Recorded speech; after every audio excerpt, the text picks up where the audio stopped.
सबसे बड़ी खासियत यह है कि अगर बाबा साहब डॉक्टर अम्बेडकर संविधान को न बनाते तो शुल्क कास्टों को राइट टू वोट का कभी नहीं होता और महिलाओं को एजुकेशन का भी कोई अधिकार नहीं मिलता।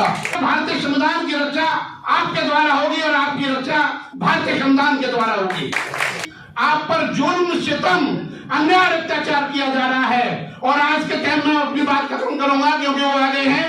अरे मैं तड़फन की अर्जी है, मैं फरियाद की, घुट घुट के मर जाए मर्जी है मेरे शरियात की।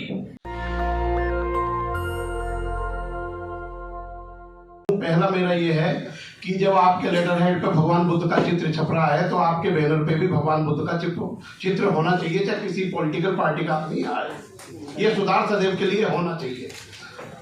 दूसरा मेरा सबमिशन ये है कि अगर ओलंपिक के गेम में अगर 365 दिन में कोई पहलवान 3 दिन एक्सरसाइज करता हो तो वह कभी भी ओलंपिक्स के गेम में गोल्ड मेडल नहीं ले सकता। ये जो हमारे सोशल प्रोग्राम हैं ये महीने में एक बार होने चाहिए। जो संस्था चला रहे हैं जिम्मेवारियों को उठानी चाहिए और बहुत दिनों बाद ये प्रोग्राम हुआ है, ये सुधार उनका करना चाहिए। इसमें सबसे ज्यादा कमी त्रिलोक सिंह जी की है क्योंकि सबसे ज्यादा एनर्जेटिक जिम्मेदार आदमी वो है। तीसरी बात मैं ये कहना चाहता हूं संविधान के बारे में कि पॉलिटिकल जो आप ये समझ रहे हैं कि जो ब्राह्मण, क्षत्रिय, वैश्य है उनमें आपस में कोई रंजिश और दुश्मनी नहीं है। सबसे ज्यादा दुश्मनी शुल्क कास्टों के लोगों में कास्ट सिस्टम की उन्होंने डाल रखी है, जिसकी वजह से आपस में जड़ते हैं और दूसरों की सामाजिक संस्थाओं में नहीं जाते हैं, जबकि सामाजिक रूप से हम लोगों को एक होना चाहिए और किसी का प्रोग्राम हो सामाजिक रूप से एक होना चाहिए। दूसरी मैं ये बात आपको कहना चाहता हूं, जब देश की राजधानी में संसद के नजदीक भारत का संविधान जलाया जाता है तो 330 या 31 जितने भी शुल्क कास्ट के MP MLA हैं वो कोई आवाज नहीं उठाते, कोई सामाजिक संस्था कोई आवाज नहीं उठाती है। ये बड़ी शर्म की बात है। दूसरा, सबसे ज्यादा संविधान का हमको कहां आवश्यकता है कि देखिए संविधान की सबसे ज्यादा आवश्यकता आज के टाइम में हमें हमारे लोगों को सरकारी नौकरियां मिलनी चाहिए, चाहे वो दिल्ली सरकार की सरकार हो चाहे केंद्र की सरकार हो। अगर आपको सरकारी नौकरियां नहीं मिल रही है तो आपका विनाश निश्चित है, आप कभी तरक्की नहीं कर सकते। देखिए धोखे की मोहब्बत से अदावत बेहतर है और सोमवार की गुलामी से बगावत बेहतर है। जिस प्रकार सिंहों की रक्षा वनों के द्वारा होती है और वनों की रक्षा सिंहों के द्वारा होती है, उसी प्रकार भारतीय संविधान की रक्षा आपके द्वारा होगी और आपकी रक्षा भारतीय संविधान के द्वारा होगी। भारत के संविधान में सबसे महत्वपूर्ण बात ये इंपॉर्टेंट बता दूं कि ये संविधान जब तक सही है जब तक इसके नेता और नियत वाले लोग सही हैं। बाकी आप ये संविधान के अंदर आप देखोगे कि ये वर्ल्ड का पहला संविधान है जो सबसे कम समय में लिखा गया है। कनाडा जैसा संविधान आप देखोगे कि कम से कम 8 और 12 साल में लिखा गया है। ये भारत का पहला संविधान है 2 साल 11 महीना 18 दिन के अंदर लिखा गया है। दूसरे संविधान की सबसे बड़ी खासियत यह है कि अगर बाबा साहब डॉक्टर अम्बेडकर संविधान को न बनाते तो शुल्क कास्टों को राइट टू वोट का कभी नहीं होता और महिलाओं को एजुकेशन का भी कोई अधिकार नहीं मिलता।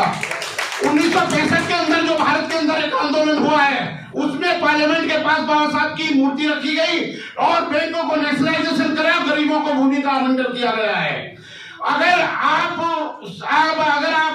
आपको मैं बताना चाहता हूं कि भारत के अंदर संविधान की सबसे बड़ी विशेषता यह है कि संविधान को टच करने के लिए हाईकोर्ट लेवल का जज होना चाहिए। कॉन्स्टिट्यूशनल पावर्स किसी भी मजिस्ट्रेट या सेशन जज को नहीं है। दूसरा, इस प्रोग्राम में मैं श्री KP सिंह इंजीनियर साहब है चीफ, उनका भी धन्यवाद कहता हूं जिन्होंने बाबा साहब का सिविल सेंटर में बाबा साहब की स्टेचू लगवाई है।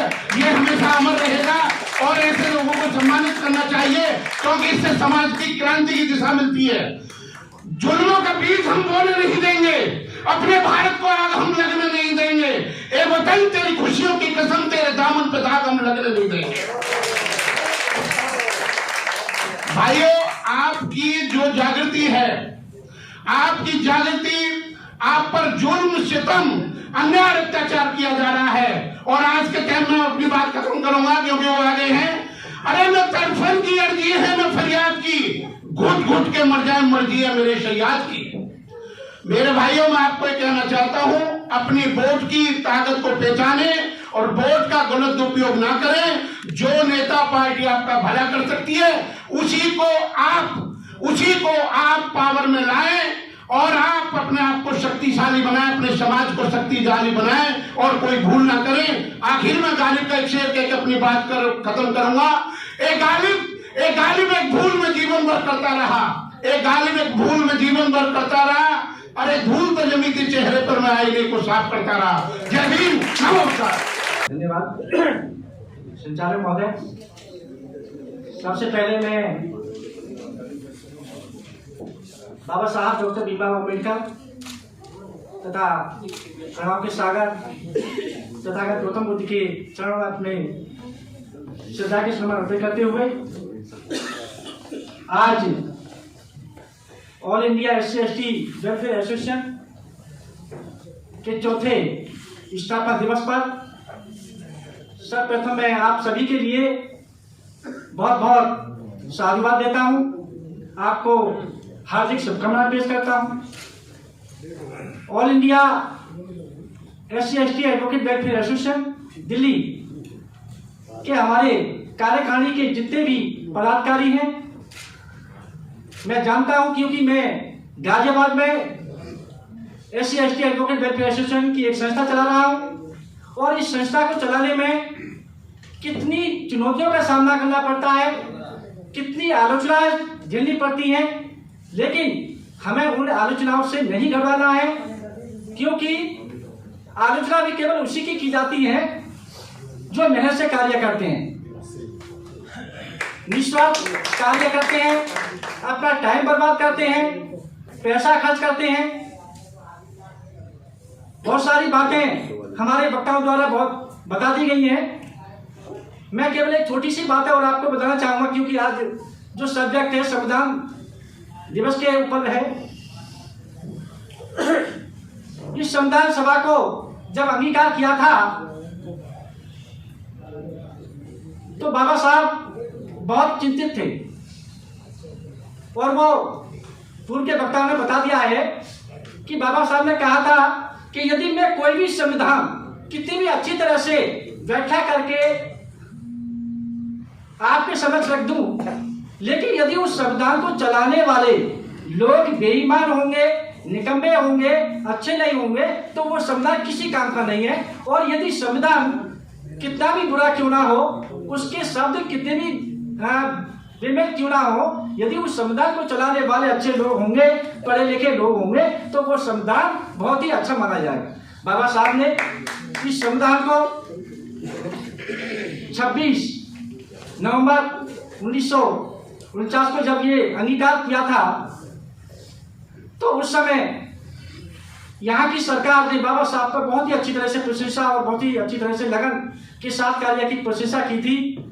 लेकिन उससे 70 दशक हो गए, उसमें दिनों दिन संशोधन हो रहे हैं, दिनों दिन उसमें क्रिटिसाइज हो रही है, लेकिन परिस्थितियां बहुत विकट हैं। आज की डेट में हमारे समाज पर अत्याचार दिनों दिन बढ़ते रहे हैं, आरक्षण की व्यवस्था कम होती जा रही है, सर्विस की व्यवस्था कम होती जा रही है। जो हमारी सरकारी नौकरियों के साधन थे उनको लोग निजीकरण, जो सेंट्रल गवर्नमेंट है, निजीकरण के रूप में परिवर्तित करके हमारी नौकरियां खा रही है। यदि इस संविधान के तहत, यदि इस संविधान की रक्षा करने वाले हैं, तो केवल उसमें हम सभी अभिभावकों का सबसे बड़ा सहयोग होता है। चाहे किसी भी क्षेत्र में से, चाहे आजादी के क्षेत्र में देख लीजिए, चाहे सामाजिक में देख लीजिए, चाहे राजनीतिक क्षेत्र में देख लीजिए, इसमें सबसे बड़ा अधिवक्ताओं का सबसे बड़ा सहयोग, सबसे बड़ा कार्य, सबसे बड़ा अहम योगदान होता है। इसलिए मैं अपने सभी अधिवक्ता साथियों से निवेदन करता हूं कि आज की वर्तमान की स्थितियों को देखते हुए हमें एक बैनर पर आना होगा, हमें एक दूसरे के साथ सहयोग करना होगा, हमें अपनी राजनीतिक, सामाजिक, आर्थिक, जैसे कि संविधान की प्रस्तावना में सबसे पहले कहा गया है क्या हम भारत के लोग यानी हम सभी लोग हैं, किसी प्रकार की कोई उसमें क्रिटिसाइज, किसी प्रकार की कोई परीक्षा किसी वर्ग से नहीं की गई है। और उसमें सबसे महत्वपूर्ण जो व्याख्या आता है वो है समानता का अधिकार, न्याय।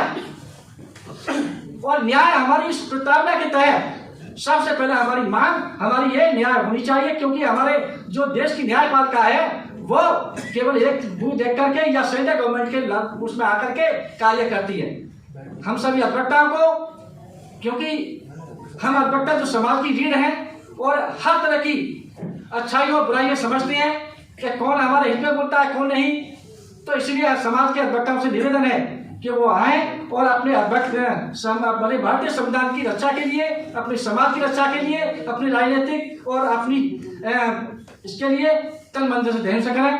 मैं इसी के साथ अपनी वाणी को समाप्त करता हूँ और ऑर्गेनाइजेशन के सभी पदाधिकारियों को पुनः साधुवाद देता हूँ। बहुत बहुत हार्दिक। नेशनल दस्तक की आपसे गुजारिश है कि अगर इसको बचाना चाहते हैं तो नेशनल दस्तक को सब्सक्राइब करने के लिए रेड कलर के सब्सक्राइब बटन को दबाएं, फिर बेल आइकन की घंटी दबाएं। नेशनल दस्तक को बचाने के लिए बहुत जरूरी है कि हर खबर को शेयर करें, लाइक करें, कमेंट जरूर करें।